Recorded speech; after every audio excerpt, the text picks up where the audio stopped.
Hello and welcome back to Kimchi Rednecks, where today obviously we're in the kitchen, so I wonder what we're going to do today, Chuck. What are we doing today? Knowing us, probably cooking something. Yeah, we do like food. So today we are going to cook another recipe from, and I'm going to try and get her name right today because I know I got it wrong in the last video, SeonKyongLongest. SeonKyongLongest. SeonKyongLongest. I apologize to you, SeonKyongLongest, because I have butchered your name so many times. But your recipes are amazing, and I really appreciate you. If you're interested, we'll put the link to the comments and the rest for the recipe. And she has a YouTube channel as well, Asian at Home, and her recipes are the bomb. We love them. So today we are making, Chuck, what are we making today? Do you know? We are making Bulgogi Jeongol. Bulgogi Jeongol. So Bulgogi Hotpot.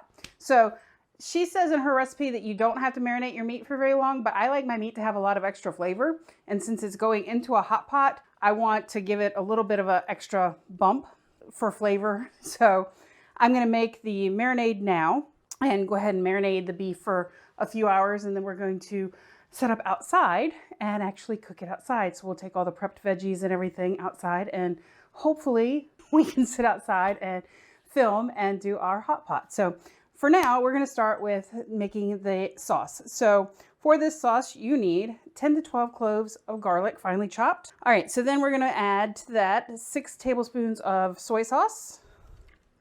And then this recipe calls for a fish sauce. And as you know, we don't do fish sauce in this household. So we're just going to add an extra 3 tablespoons of soy sauce, which we could have also used Worcestershire sauce for that. We don't drink a lot of wine in our house, so we do not have red wine. We did, however, have a nice rosé.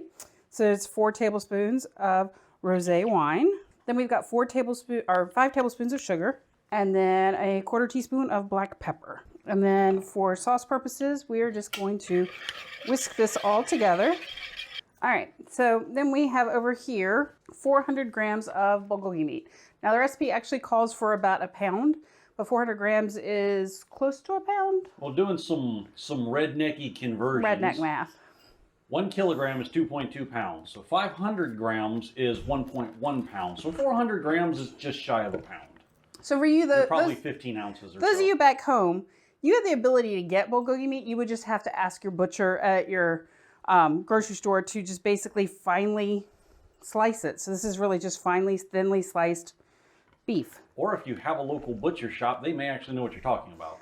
So I'm going to go ahead and start adding this in here, kind of splitting it up a little bit, make it a little bit easier because I'm going to have to do this by hand. This is where you get your hands dirty, people. So I would recommend like maybe a ribeye for this. Basically, you want marbled meat. You want a little bit, you don't want a lot of fat, but a little bit of fat in it. Because fat is flavor. Yes, fat is flavor. Delicious. So then we're going to pour about half of this in here. I'm going to give this another good mix because it looks like the sugar is trying to separate. So about half. That's about half. And then I'm just going to mix the meat in here really good so that everything has a little bit of the sauce on. Like I said, the requirement is like you could literally do this. She does in her video. She basically just does this at the same time that she's prepping all of her veggies. But for me, I want a little bit of extra flavor in the meat. Not that I think it's not going to have flavor, but my mind says if you put something in a hot pot with a bunch of extra liquid, you might actually want a little extra flavor on the meat so the meat carries a little bit of extra flavor. That's just me. I like my meat very well flavored. Then I'm going to put saran wrap on top of this, put this in the fridge, and then I'm going to put this into a smaller container and put this in the fridge until we are ready to actually start assembling our hot pot. So we will be back in a couple hours. Well, I'm going to wash my hands and we'll start our hot pot. So see you in a few. Hey guys, so I'm just going to assemble really quick because we are actually going to try and do this outside. So we'll see how that goes. But I'm going to assemble this so I don't have to take 75 bowls outside. So I've got onion spread on the bottom.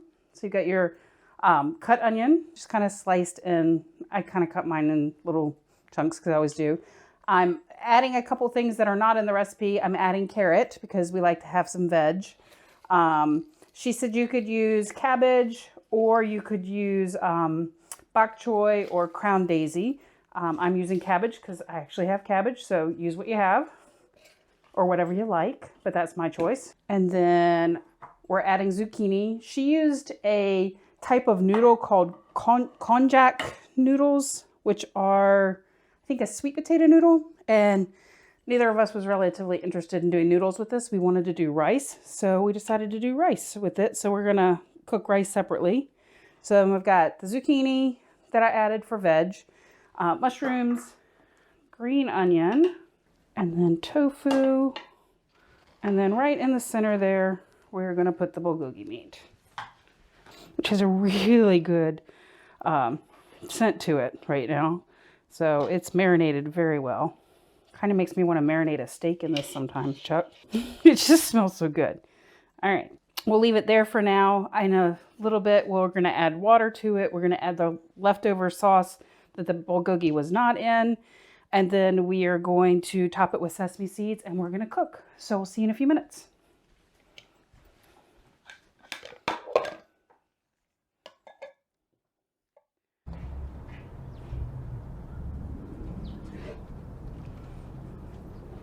Hey guys, what you missed is I went ahead and added the sesame seeds and I poured the sauce.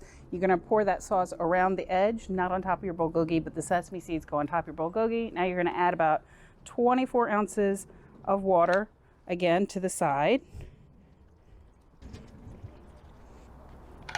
And now we're gonna put the lid on and turn it on at high and let it cook. There we go. And now we cook. So my cameraman has gone inside. So I'm just going to show you that this is starting to boil. When it starts to boil, you're going to mix it up and kind of move the meat around so that the meat fully cooks and all the veggies fully cook. And you're going to cook it for about 5 to 10 more minutes, I would say, just to make sure your veggies are cooked and your meat is fully cooked. But basically, once the meat and the veggies are fully cooked, you are good to go. So we'll see you in a few minutes. I'm going to mix that up.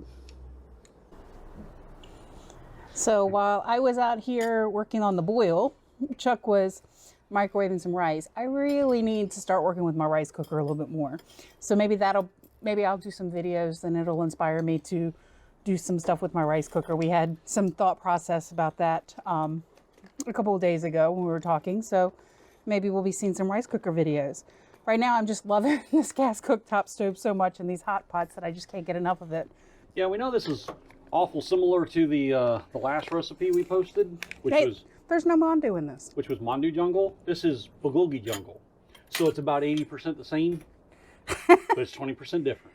But to be fair, it's such a nice, easy recipe that you could kind of literally just put together and it cooks very quickly. So that's kind of what I like about it. Also, I enjoy the fact that it's super fun to make. I'm gonna get myself some of this out of here with the broth in it. Some meat and some veg. And I am having an adult beverage. All right, come on, you need to be eating this. I know, I'm getting there. I mean, it's meat and mushrooms and cabbage and zucchini and carrots. What could go wrong? So I made a really good choice in marinating our beef longer. Is that beef has the good bulgogi flavor to it. So I did a good job on that. Yay! Melissa made a good choice.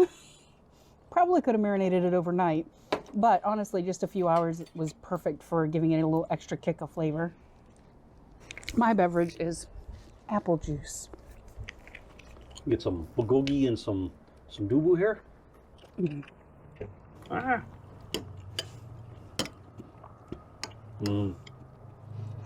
Tofu, for something that has almost no taste, tastes good in just about anything you cook it in. Mostly because it picks up the taste of whatever you cook it in. This is true.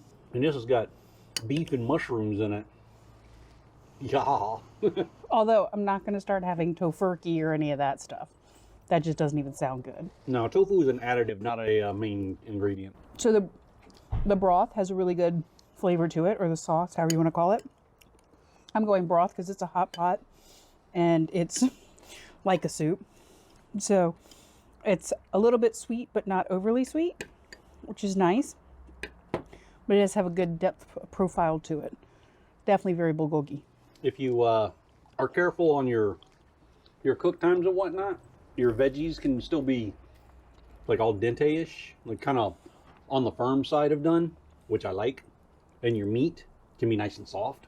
Hey, you don't want to overcook this, so Our veg, like the carrot, I knew the carrot was, Chuck loves his carrot a little bit more crunchy than he does floppy. So the carrot is still crunchy. The zucchini I cut a little bit thin, but not too thin. So some of it is a little crunchy still. Some of it is a little less crunchy. But if you cook this too long, you run the risk of the tofu completely disintegrating itself, which it's kind of starting to, but that's because I cut it thin. Yeah. And then also you've got the bulgogi, but it cooks so quickly because the bulgogi is sliced so thinly. But everything else is perfect. This is goodness. This is definitely a recipe to have in your back pocket. This one takes a little longer because you gotta like marinate the beef, let it sit and get some flavor. Well, You can do it quickly. It's just you're not gonna have the flavor. To be fair, she did say you don't have to marinate the beef. That you could literally marinate it as you're getting your veg and your prep done. So that is a possibility. My choice was to marinate a little bit longer because I wanted a little more depth of flavor, and I think I was right on that. I know it's going to cook with the flavor in it, but I think having it in that marinade for just a little bit longer gave a little more to the beef than not. Yeah, more marinating is always more flavorful. Well, at least to an extent. So I could have marinated it overnight and it would have been perfect. But either way, this is still delicious. The cabbage is perfect. The zucchini is awesome. The beef is delicious. Helps that this is a nice Korean beef too. This isn't cut rate meat. No, this was a good Korean beef that we ordered from Emart because Emart delivery. Yay! I'm doing a lot of Emart delivery, so we're gonna have to show you guys that at some point too. Yeah, that's a life skill to learn now. Anyway, it's a little breezy out here. It's not winterish by any means, but we're gonna eat our food before the wind makes it cold. Yes. So have fun, do the internet stuff, cook some food. This is good. We'll see y'all around.